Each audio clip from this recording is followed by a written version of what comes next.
और आप देख रहे हैं मीडिया पॉइंट। तो आइए शुरुआत करते हैं आज की प्रमुख खबर से। हरदोई पहुंचे आबकारी राज्य मंत्री नितिन अग्रवाल ने कांग्रेस पर साधा निशाना।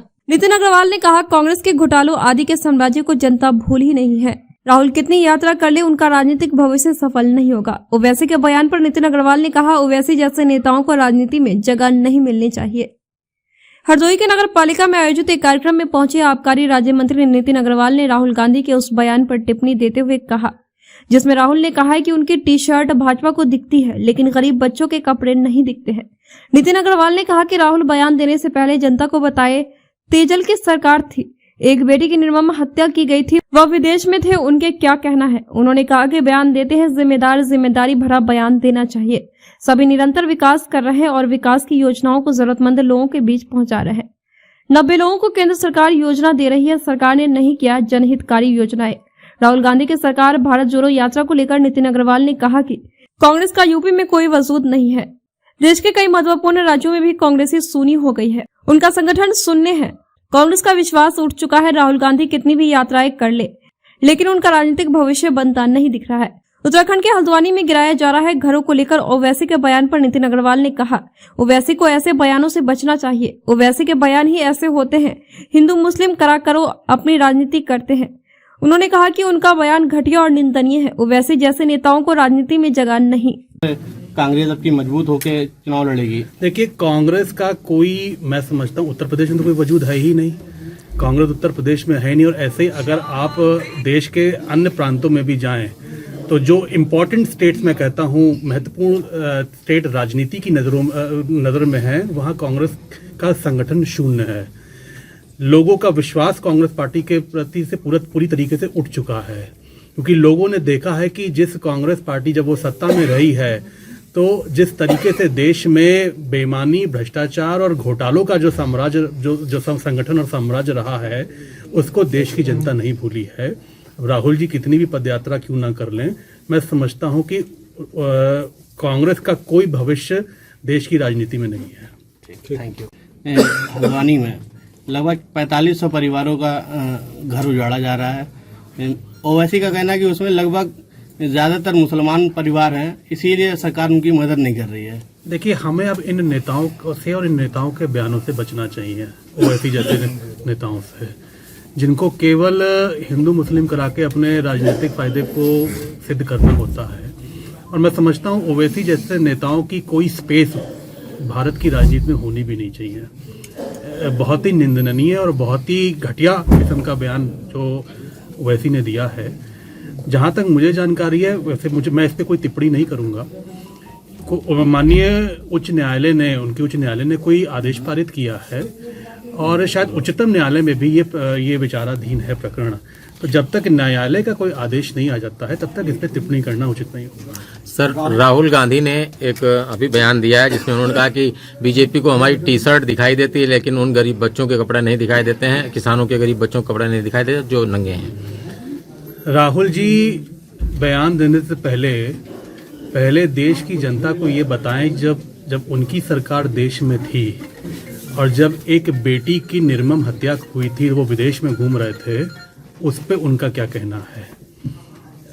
जो बचकाने बयान देते हैं, जो थोड़ा जिम्मेदार, क्योंकि मैं समझता हूं कि कांग्रेस के अध्यक्ष भी रहे हैं और एक जिम्मेदार पद पे रहे हैं, सांसद हैं, उन्हें जिम्मेदारी भरा बयान देना चाहिए। आज मैं ये कह सकता हूं कि आज हमारी सरकार, देश की सरकार हो या प्रदेश की सरकार हो, अगर मैं देश की सरकार की बात करूं तो आज करीब 90 करोड़ जो लोग हैं उनको फ्री राशन का अगर कोई सौगात किसी ने दी है तो भारतीय जनता पार्टी की सरकार ने दी है, आदरणीय मोदी जी के नेतृत्व ने दी है। आज जो योजनाएं चल रही हैं उसका सीधा लाभ अगर पात्र को मिल रहा है तो उसका सारा, अगर मैं श्रेय देना चाहता हूं तो वो हमारे नेतृत्व को देना चाहता हूं कि उनकी सोच थी, चाहे वो सिलेंडर देने की योजना हो, चाहे वो पेंशन देने की योजना हो, चाहे वो किसान सम्मान निधि देने की योजना हो, चाहे बच्चों की पढ़ाई मुफ्त कराने की योजना हो, चाहे विवाह के लिए अनुदान देने की योजना हो।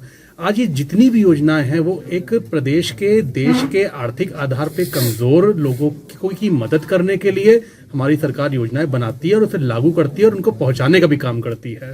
तो राहुल जी निश्चिंत रहें, ऐसे ही बचकाने बयान देते रहें जिससे हमारी सरकार देश और प्रदेश में लगातार बनी रहे। क्रम तक कितने रुपए की योजनाओं का शिलान्यास देखिए, लोकार्पण 15वें किया गया है? वित्त आयोग से जो डेवलपमेंट का पैसा आता है उसी पैसे से शहर के करीब ये 11 कामों का आज लोकार्पण हुआ है और इसकी कुल कीमत 1 करोड़ 14 लाख के करीब कुल कीमत है जो आज इसका लोकार्पण हुआ है।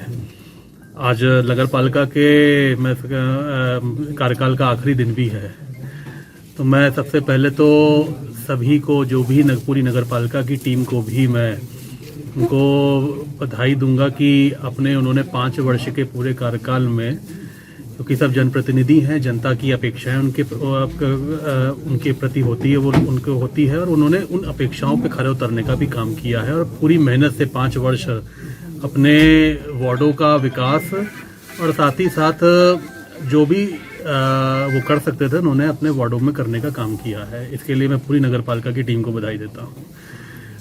मैं यही आज इस मौके पे कहूँगा कि नया साल है, सबसे पहले तो नगर वासियों को, जिले वासियों को बहुत बहुत हार्दिक बधाई, शुभकामनाएं मेरी तरफ से। और मैं तो यही चाहूँगा और इस नए वर्ष में कि हमारा हरदोई जनपद नई ऊंचाइयों पे पहुँचे, और इसके लिए जो भी मैं प्रयास कर सकूँगा और जहाँ भी मैं जाकर जनपद के लिए विकास की योजनाओं को ला सकता हूँ उसको लाने का काम करूँगा, क्योंकि एक बड़ी जिम्मेदारी हरदोई के माननीय सम्मानित जनमानस ने मुझे दी है।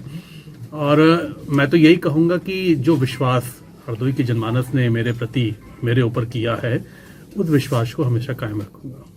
सर, ये जो शहर के आसपास अन्य सड़कों को जोड़ने के लिए बाईपास निर्माण हो रहा है, उसको लेकर के क्या कहना चाहेंगे? क्या प्रयास है आपकी तरफ से और क्या व्यवस्था है? नहीं, देखिए, मैंने पहले भी बताया था कि बाईपास को हमने चुनाव से पहले, विधानसभा चुनाव से पहले उसको मंजूरी दिला दी थी। उसके बाद उसमें कुछ जो उनकी विभाग की जो प्रक्रिया होती है वो प्रक्रिया चल रही थी। मैं आदरणीय नितिन गडकरी जी से भी दिल्ली में कुछ दिन पहले मिला था और मैंने उनसे आग्रह किया था कि जल्द से जल्द बाईपास का काम शुरू करा दिया जाए, क्योंकि एक बहुत आवश्यक मांग है और काफ़ी दिनों से जनपद के लोग एक बाईपास की डिमांड भी कर रहे हैं। उन्होंने मुझे आश्वस्त किया था कि बहुत जल्द ही इसका कार्य शुरू करा दिया जाएगा, और जब मैंने NHAI के अधिकारियों से बात करी थी तो मुझे उन्होंने आश्वस्त किया था कि हम मार्च के पहले बाईपास के निर्माण का कार्य शुरू कर देंगे। और मैं हरदोई की जनता को आश्वस्त करता हूं कि कोशिश मैं यही करूंगा कि जल्द से जल्द काम शुरू हो जाए और डेढ़ से 2 साल के अंदर हरदोई में बाईपास बन के तैयार हो जाए।